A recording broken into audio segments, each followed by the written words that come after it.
ఇద్దరే స్టోరీ విన్నారు కదా భారతీ శ్రీనివాస్. నాకైతే ఐ హ్యావ్ ఎన్ ఐడియా. మీరేమనుకుంటారు ఫస్ట్ ఆఫ్ ఆల్ ఇష్యూస్ చెప్పండి. బికాస్ సైకలాజికల్ గా I have a feeling that some problem with that. First ఆ పేరెంట్స్ కి అది అర్థం అవ్వాలి. మీరు వాళ్ళకి ముందు అర్థం చేయండి ఏంటంటే ఈ పర్సన్ మేడం ఇక్కడ విశ్వభారతి, అందులో ఎటువంటి డౌట్ లేదు. ఎందుకు అంటే కనుక శ్రీనివాస్ గారి గురించి కూడా చెప్తాను మేడం. వీళ్ళిద్దరి యొక్క వ్యక్తిత్వంలో ఉండేటటువంటి క్లాషే ఈరోజు జరుగుతున్నటువంటి పని. ఏదేమన్నా కూడా మాట్లాడని విశ్వభారతి గురించి నేను చాలా వరకు మాట్లాడాలన్నా. ఎందుకంటే రెండు భయంకరమైనటువంటి అంశాలు ఇక్కడ ఉన్నాయి. ఇక్కడ ఎవరు కూడా విశ్వభారతి చెడ్డ ఆమె అని అనటానికి అయితే లేదు. కానీ ఆ అమ్మాయి వ్యక్తిత్వం, ఆ అమ్మాయి ఆలోచన శైలి ఈ రోజు ఈ అనర్థాలకి కారణం అని నాకు అనిపిస్తుంది. సున్నితమైనటువంటి మనస్తత్వం ఉండేటటువంటి వాళ్ళు అంటే మనం తరచూ అంటూ ఉంటాం, అడగందే అమ్మాయినా అన్నం పెట్టదు అని. ఇక్కడ విశ్వభారతికి అడగటం రాదు, ఏం అడగాలో తెలియదు.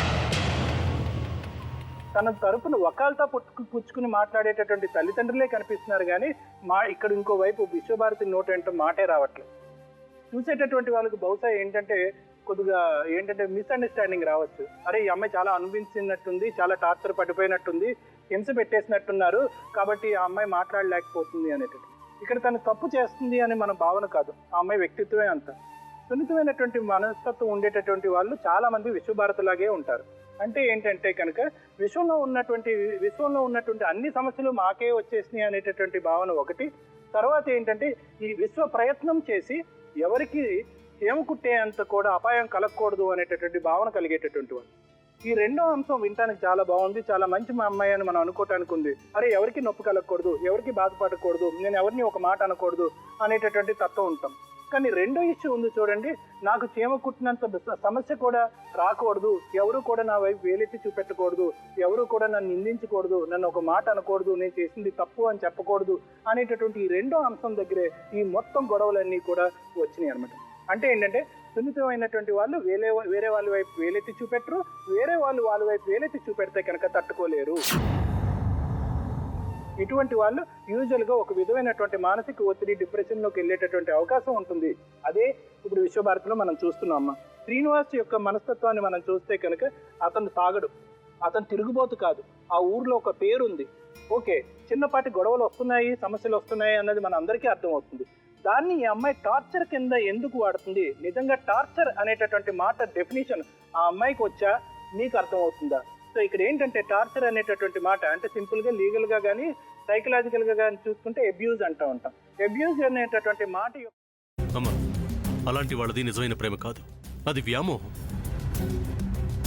ఎగ్జాక్ట్లీ చిన్నత్త, నిజంగా ప్రేమించుకున్న వాళ్ళు అలా చేయరు. ఎంత మనసు విరిగిపోతే కన్న కూతుర్ని పట్టుకొని మా దృష్టిలో చచ్చిపోయా ఉంటుందా తల్లి?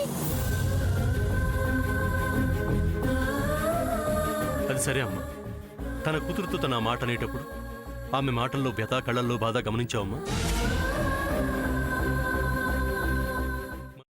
పెద్దబాబుకు బర్త్డే విషెస్ చెప్పు కూడా వెళ్ళాం కదా.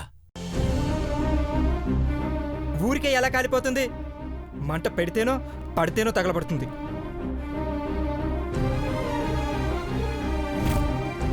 కరెక్ట్ చిన్నబాబు, నీకొచ్చినట్టే నాకు డౌట్ వచ్చింది. పార్వతే షర్టును తగలబెట్టిందనుకుంటా.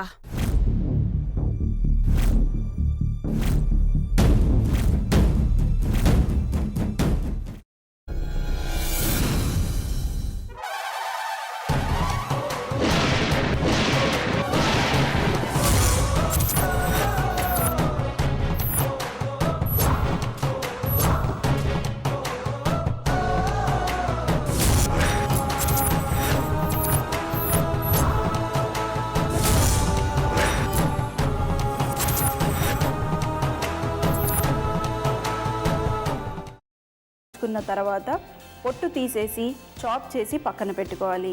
ఒక ప్యాన్లో కొద్దిగా నూనె వేడి చేసి అందులో ఆవాలు, మినప్పప్పు, శనగపప్పు, కరివేపాకు, సన్నగా తరిగి పెట్టుకున్న ఉల్లిపాయలు వేసుకుని 1 నిమిషం పాటు వేయించుకోవాలి. ఆ తర్వాత కాల్చి కట్ చేసి పెట్టుకున్న వంకాయని కూడా అందులో వేసుకుని బాగా మిక్స్ చేసి బౌల్లోకి ట్రాన్స్ఫర్ చేసుకుని అందులో తగినంత చిక్కటి పెరుగు లేదా పల్చటి పెరుగు వేసుకుని మిక్స్ చేసి అన్నంతో కానివ్వండి, చపాతీతో కానివ్వండి సర్వ్ చేసినా చాలా బాగుంటుంది.